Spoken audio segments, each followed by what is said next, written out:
Kalau bicara tentang anggaran atau keuangan, sebenarnya apa sih kalau definisi sederhananya efisiensi yang diterapkan oleh Pak Presiden Prabowo ini, Bang? Jadi sebenarnya efisiensi ini bukan hal yang baru dalam sistem keuangan negara kita, terutama sistem keuangan daerah kita. Tapi yang menjadi baru ketika efisiensi ini diberlakukan secara nasional, serentak untuk seluruh pemerintahan yang ada di Republik Indonesia, baik pemerintahan pusat maupun pemerintahan daerah. Nah, hal ini kemudian menjadi hangat bincang-bincangnya seperti itu.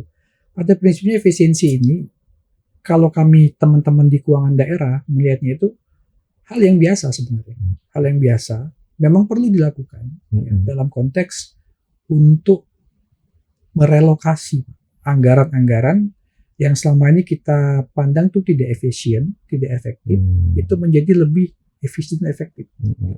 Jadi ibarat kata itu, bagaimana kita bisa menganalogikan APBD ini sebagai bentuk anatomi tubuh, kita ingin membuang lemak-lemak jahat pada tubuh itu tadi.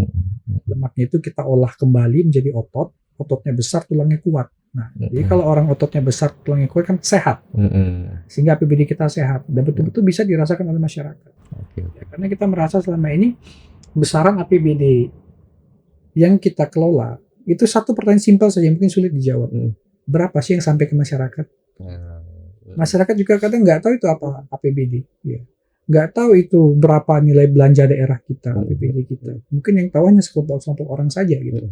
Ketika kita ketemu masyarakat mungkin di jalan, Bapak tahu APBD nggak? Mungkin dia nggak tahu. Bapak tahu nggak belanja APBD berapa? Nggak tahu.